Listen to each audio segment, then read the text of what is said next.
There is a word, 2 syllables, ordinary on the surface, and yet it carries inside it the entire architecture of how this country and much of the Western world has chosen to sort human beings into those who are welcome and those who are not. Immigrant. I want to take that word apart tonight, not emotionally, forensically, because the word itself is the weapon, and understanding how the weapon works is the first step to disarming it. Let's start with a question that nobody in the mainstream politics ever seemed to ask out loud. Why is a white British person who moves to Spain to retire is called an expat, while a Nigerian doctor who moves from Nigeria to Birmingham to work in the NHS is called an immigrant?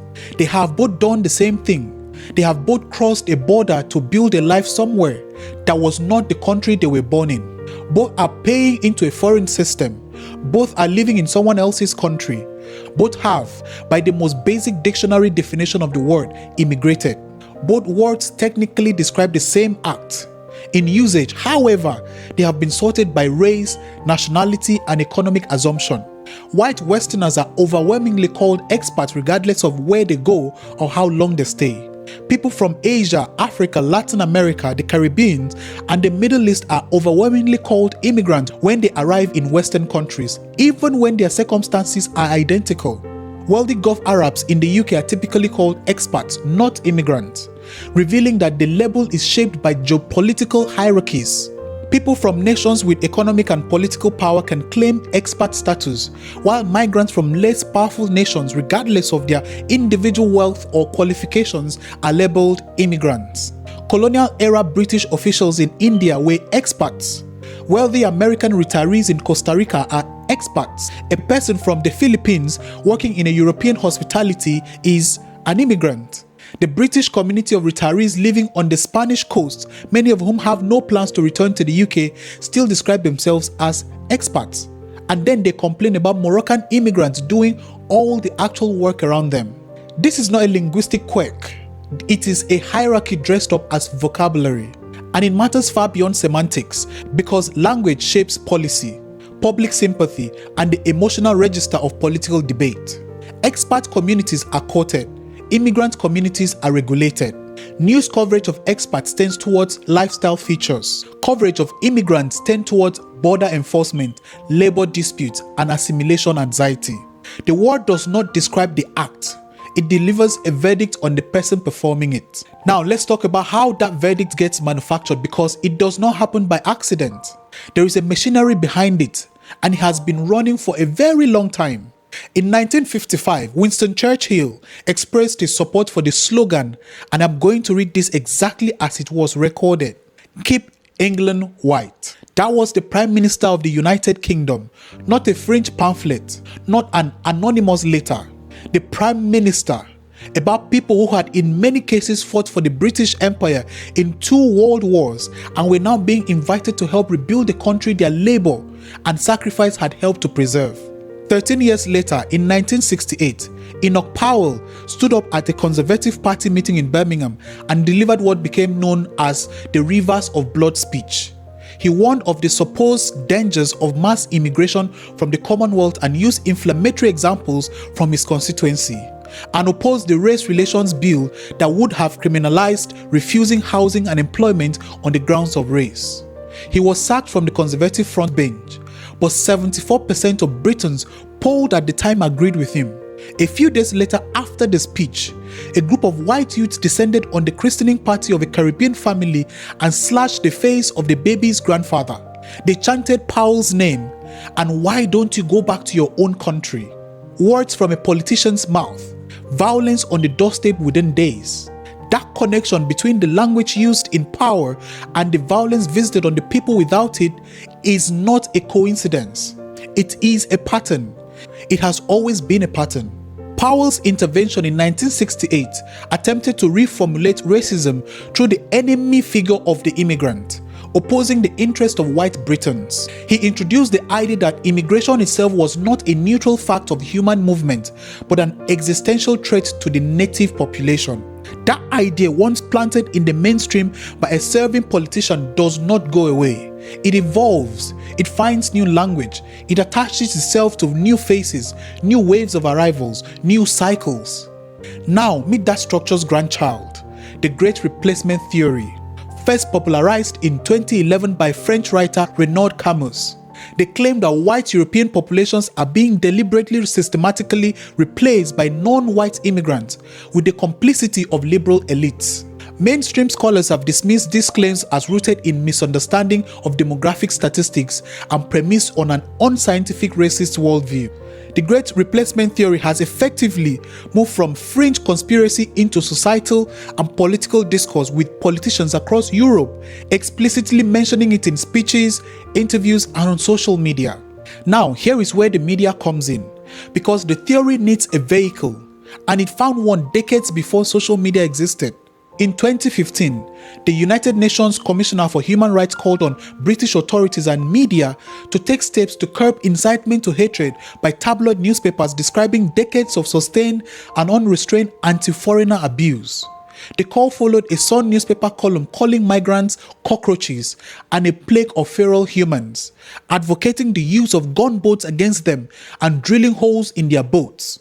The day after that column was published, up to 900 people drowned when the boat capsized trying to reach Italy from Libya. The United Nations noted that the Sun article was, and this is a direct quote, simply one of the most extreme examples of thousands of anti-foreigner articles that have appeared in UK tabloids over the past 2 decades. Thousands over 2 decades. Headlines like "Migrants rob young people of jobs," "Every 4 minutes a migrant is arrested in Britain," 4,000 foreign criminals who we cannot throw out. Fact checkers later found the criminal figure was misleading, but the headline had already been seen by millions. The word illegal has been one of the terms most strongly associated with migrants in the UK parliamentary debate over the past 25 years. It sits in the top 5 words most strongly associated with the word migrant in political language. Think about what that means. A person is described as migrant, and the next word the English-speaking political brain reaches for, by training, by repetition, by decades of tabloid front pages and political speeches, is illegal. Not worker, not neighbor, not human, illegal. After Poland joined the EU in 2004, the British press consistently identified Polish immigrants with the dehumanizing language of natural disasters, floods, waves, swarms, the language of weather, of infestation, of something coming at you that you must stop, not people going somewhere they are trying to build a life. This is not accidental. This is deliberate. When you describe a human being as a cockroach, as a plague, as a flood, you are not describing them. You are preparing the public to accept things being done to them that could not be done to a person. And the governments of every color have known exactly how to use this preparation. The word illegal does its most powerful work not in what it describes but in what it implies. It implies criminality before any crime. It implies a person who has already broken a social contract before they have had any opportunity to enter one. It implies guilt as a status rather than guilt as an action. The point here is simpler. When the definition of legal is something a government can rewrite at will, illegal is not a description of behavior. It is a designation of convenience. And once that designation is in place, it does a job no politician has to do directly. It does the dehumanizing for them. The plasticity of the term immigrant makes it a useful political tool, allowing people to agree about their shifting unnamed enemies without having to name the racism directly. The immigration numbers are too high. The immigrants are taking housing. The immigrants are taking the jobs. The immigrants are the reason the NHS cannot cope. By the time a sentence has been repeated in parliament, on a front page, on a panel show, across social media, and in conversations, it no longer carries its origins with it. It has become received wisdom. And received wisdom, once said, is extraordinarily difficult to dislodge with facts. And here is the most important point of all, because this is where the word immigrant does its most sophisticated work. It is not just a label for a person. It is a category that detaches a person from their individual humanity and attaches them to a collective. Once you are an immigrant, you are no longer you. You are all of them. Every crime committed by anyone who has been labeled an immigrant becomes your crime. Every failure of the system to manage the numbers it promised to manage is your failure. Every tabloid front page is about you. Every politician's press conference is about you. Every riot is about you. Even if you have never met the person who caused it and shared nothing with them except a label that was decided for you before you opened your mouth. The consequences extend beyond semantics. Language shapes policy, public sympathy, and the emotional register of political debate. And a population that has been trained over decades by newspapers and politicians and algorithms to hear the word immigrant and feel threat, anxiety, and resentment is a population that is ready to accept almost anything done in the name of managing that threat. Vouchers, detention centers, hostile environment, retrospective changes to the rules people have built their lives around. Each of these lands differently in a country that has been prepared to receive them. Prepared by the word itself and by everything that 50 years of repeating it in a particular tone or voice has made it mean. So here's what I want you to understand, and I want you to hold on to it the next time someone uses the word in that particular tone. The word immigrant has been weaponized so thoroughly over such a long period by such powerful institutions that it no longer functions as a description of a person who has crossed a border. It functions as a political object, something to be pointed at, something to absorb the blame that should be pointed at structural failures, at bad policy, at decades of decisions that built the housing crisis, starved the NHS, and hollowed out the wages of working people. The immigrant did not do those things. The immigrant is frequently the person who showed up to fix them, at cost to themselves, while being told that their presence was the problem. A 2016 study found a sharp increase in newspaper coverage of migration since 2010, and that the press is effective at setting the agenda, telling the readers what to think about. 10 years of increasing coverage, 10 years of the same language, 10 years of the same faces on the same front pages.